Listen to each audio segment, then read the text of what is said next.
ChatGPT ads actually work? Because I've had a lot of clients trying them lately and they certainly don't seem to. Then, last week, Robbie, my type of senior ad strategist, him and I were sitting on a call for a local business called Moneypenny. They did a webinar. There was about 80 pretty good experts on it actually, about 80 people on this webinar, and everybody was discussing ChatGPT ads and how it was going and everything like that.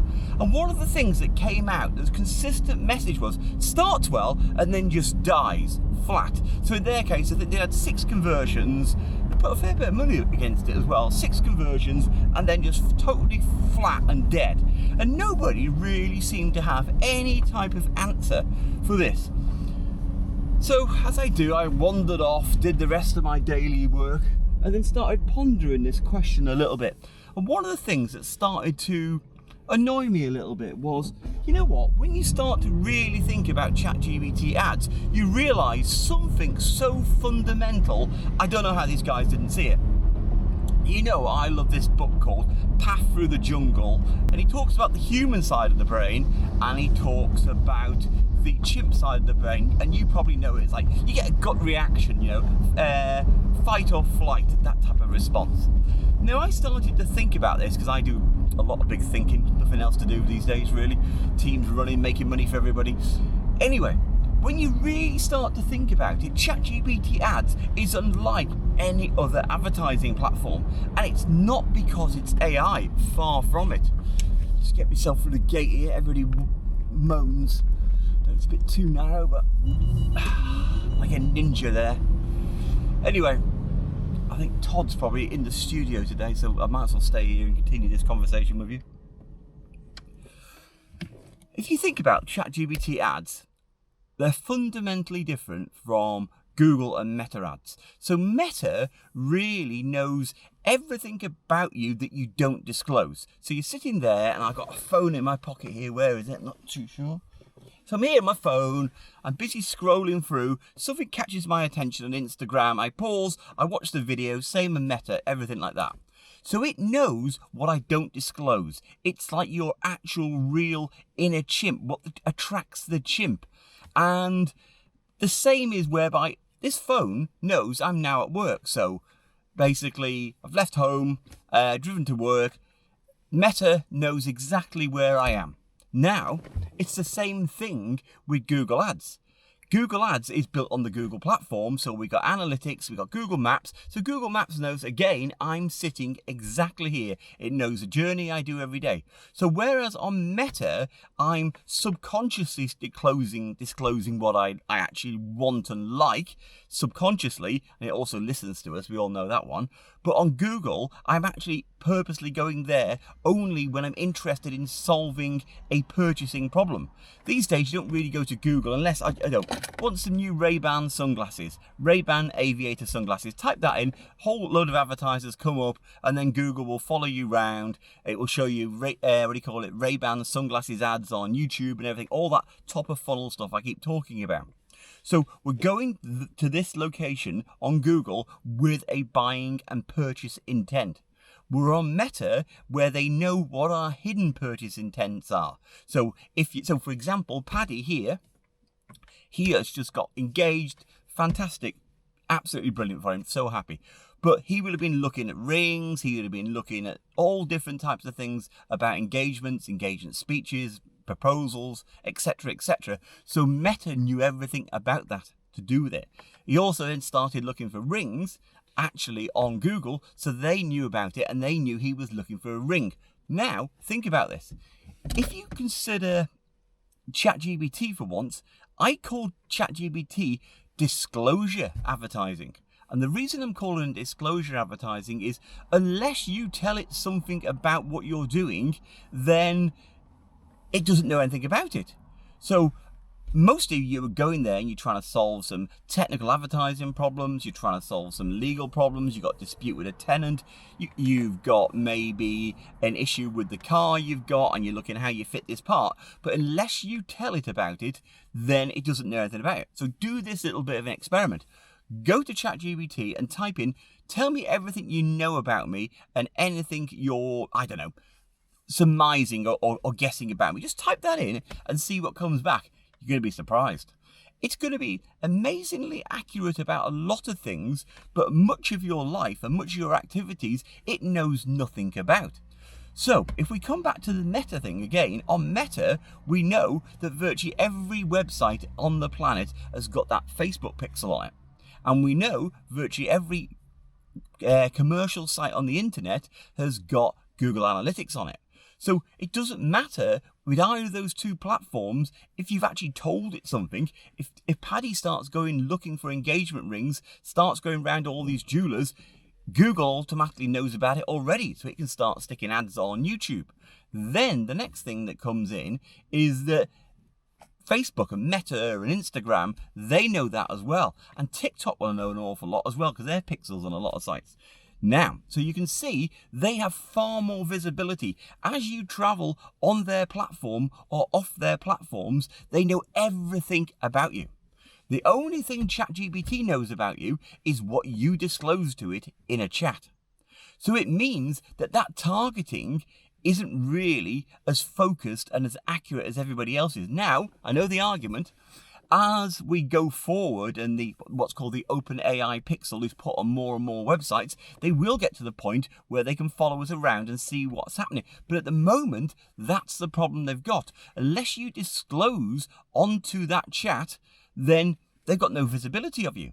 It gets a little bit more complex as well, because if you've already, the people who are probably their ideal candidates, they're the ones who are paying for the subscriptions. So they don't often get to see ads. It's only the guys who are not paying on the free ones.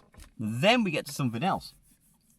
We get to what I suppose we'd call it nested disclosure, or we could call it nested chats. I'll think of a better word for it anyway. Karen basically has ChatGPT. I put it on a phone for her, and all she's doing with it is using it to do funnies to send to her mum and her friends on their WhatsApp groups. So ChatGPT knows nothing at all about her other than she's doing these funnies. And how many people are doing that every day? That's not real advertising intent, is it? In buyer intent, rather. That's not someone going to Google and saying, hey, I want the sunglasses. It's not me pausing on a sunglasses ad or a video from a UGC video content. You see the problem that's starting to here? Now, on my phone, of course, when there's a real problem that she wants to know about something, she doesn't really feel that confident with using ChatGPT. She doesn't really like it. It's okay for images. She's fine with that. So Muggins here gets asked to go and find out about this. So now I'm typing on my chat about something she wants to know about. And then I'll be wandering around the office and somebody will say something, what was that song in the 80s? And I'm there, da-da-da-da. That's not even my chat, is it? So what you're getting within the ChatGPT history of all the conversations you're getting queries that are related to colleagues, friends, your partners' requirements, not yours. So you can see how it starts to add to the inaccuracy of this whole ChatGPT advertising. Now, so I think that fundamentally is a problem. Meta knows everything about you subconsciously. Google knows about you when you're actually making a query like Ray-Ban sunglasses. It's a buying signal that it can actually immediately act on. But you're not going to ChatGPT and put in best place to buy Ray-Ban sunglasses. You're just not doing it. You're asking it more of these deeper questions. You're asking it a problem about, let's say you need a remortgage or you've got some debt consolidation issues you need to talk about. That's the questions it's getting there. Now, so in effect, anything that's really complex and really needs a solution to, ChatGPT's ads may be very good. But anything to do with fashion, apparel, holidays, those types of things, ChatGPT probably isn't getting that visibility on you. So it only has a partial view of you. So that explains, I think, why the targeting is so far off. So the guy from Moneypenny was mentioning he doesn't like the gym, he's not keen on it at all, doesn't really do it, and yet he's seeing ads for Under Armour. And I thought about that, and I just run back for this idea of nested conversations. Somebody has asked him a question, oh, for the MoneyPay telephone answering service, we want to target gym coaches at the moment and fitness instructors. So they've done a little bit of Googling away on ChatGPT, asking it the questions, and that's how that profile has come to the conclusion, incorrectly, that he's got an interest in actually Under Armour and fitness apparel. See how it goes? Now the next one is the conversions when you start ChatGPT on advertising, they just die. They'll start off, they'll go for a while, and bang. And what a lot of advertisers are actually doing is they're pausing that campaign, rebuilding a new campaign, setting that live, and off it goes again doing that. So they're in effect having to continuously reinvent the campaign to get conversions. And I began to wonder about that. Why is that the problem that's occurring here? And you know, when you're doing Google Ads and you come across a campaign where somebody's just gone in there and they put broad match on anything and they've got a really low budget, and what they've done, they've got that bang, bang, bang, a shotgun approach. So they're just spraying the ads everywhere on really cheap bids, and some of it actually converts. So the next thing you do as a Google Ads advertiser is you think about this and go, I know what I'm going to do is I'm going to add a whole load of negative keywords in. Now remember, ChatGPT hasn't got any negative targeting, which is a real flaw in it. And then the next thing is, well, it's not only the negative keywords it hasn't got at all, it's got real problems with its geo-targeting as well. You can only do the whole of the United States, United Kingdom. You can't really get granular on where you want to go. So there's a whole range of issues with targeting on ChatGPT that I'll cover off. Anyway, back to our problem. So in Google Ads, what you do is you'd add a whole lot of negative keywords in, you choose the winning ads, and then you start pushing the bids on the keywords that actually do convert. And what you find out is you find out something really strange. The conversion costs either go through the roof because you're now competing solely on the terms that actually convert, or you don't get any at all because you were randomly getting these search terms and Google were throwing them at you on the cheap trying to bait you. But now you're having to actually compete on those terms very specifically. You can't afford them anymore, and the campaign just dies.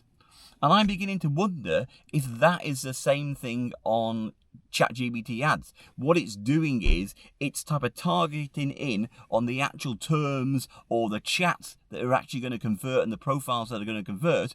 But once you get into there, the actual cost of those CPCs and the CPAs to acquire those conversions is actually a lot higher than your budget can support. So literally it just dies. You could try throwing a lot more budget at it, and I know some people have done that as well, but the same thing tends to happen again.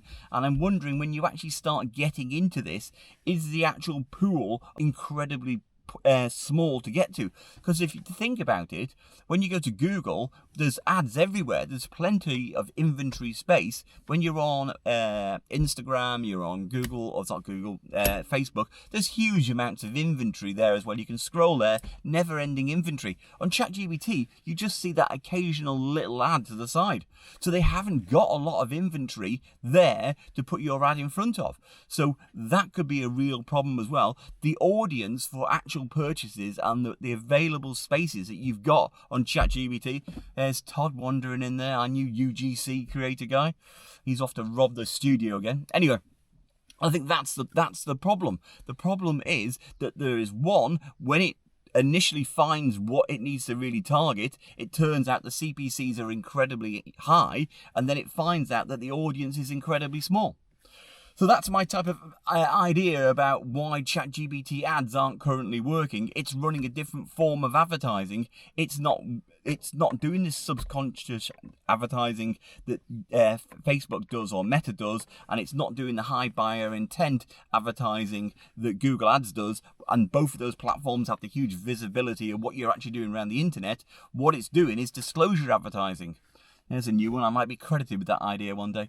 So that's its problem. You can only advertise on what it discloses, and it doesn't really know what your buying intent is. Because back to that book about the path through the jungle with the chimp, the other thing I forgot to mention is the chimp is the one that often makes a buying decision. The human rationalizes the decision. So if I see the sunglasses, my chimp goes, "Ooh, sunglasses, love those. Oh God, he looks cool with them. I'll have them. I imagine them myself.